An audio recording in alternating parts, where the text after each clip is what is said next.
Hello, in this tutorial, I'm going to explain the concept of pulse width modulation and its generation technique. Let's first understand what is pulse width modulation. Pulse width modulation is a method of transmitting information on a series of pulses. We have information in binary form or in digital format. According to the information, we vary the pulse width and we transmit the information. At the receiving end, with the help of the similar receiver, we can decode the information. The data that is being transmitted is encoded on the width of these pulses to control the amount of power being sent to the load. Basically, this pulse width modulation technique is quite helpful in servo motors and speed control.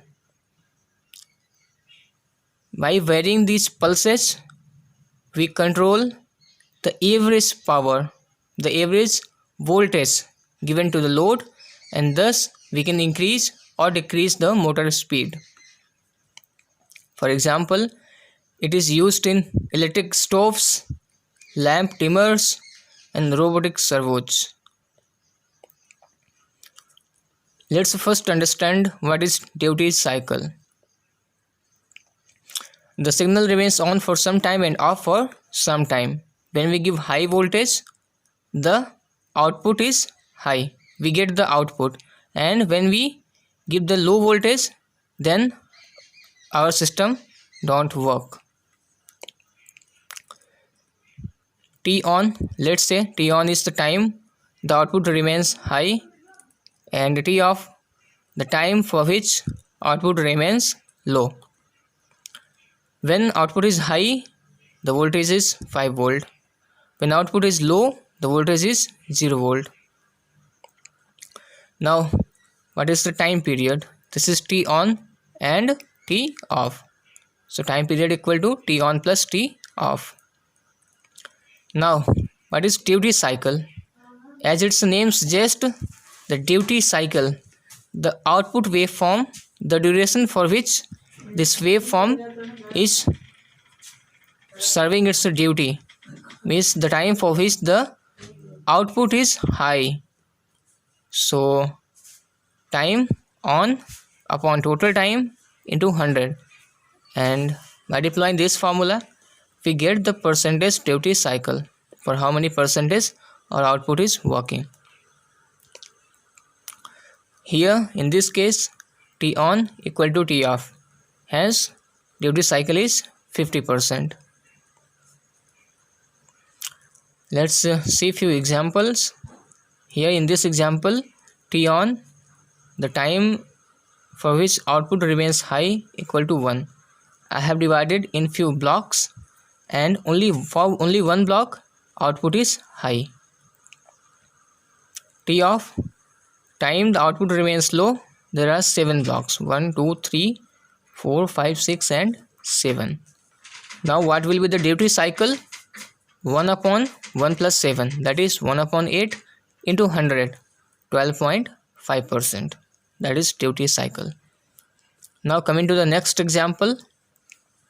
In this example, here we see that the time for which output remains high is 6 and T off is 2.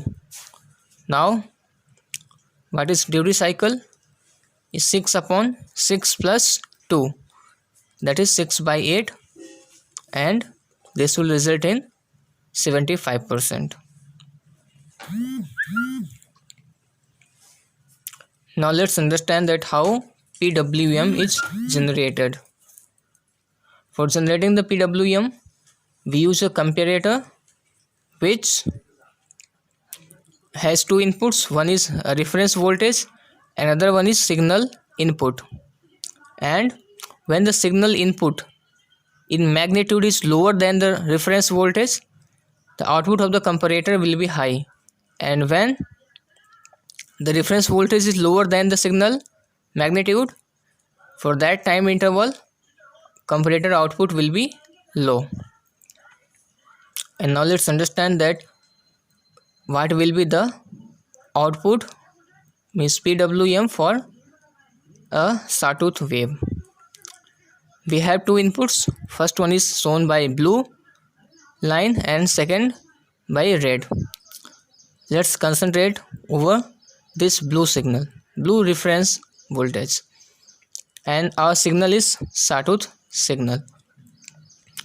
Up to this point to this crossing point, our reference voltage is higher, hence the difference is positive and we are getting the high output of this by this comparator. After this crossing point, our signal is having high magnitude up to this time. So for this interval, our comparator output is lower and we are getting almost equal T on and T off, that is 50% duty cycle. Again the same process is happening for each cycle. Now coming to the red reference voltage, that is higher than the last one. Now its crossing point is here. So up to this point, from starting of the signal to this crossing point, our reference voltage is higher than the input signal.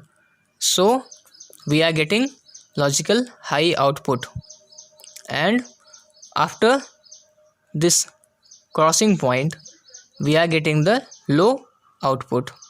And this is how we are modulating the pulse.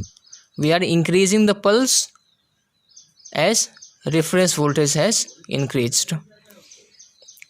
Now for reference voltage, for generating the actual signal, we deploy a timer which counts the time and which starts counting that up to this time my output must be low, after then it must be high. So we deploy a timer which determines that what will be the pulse duration.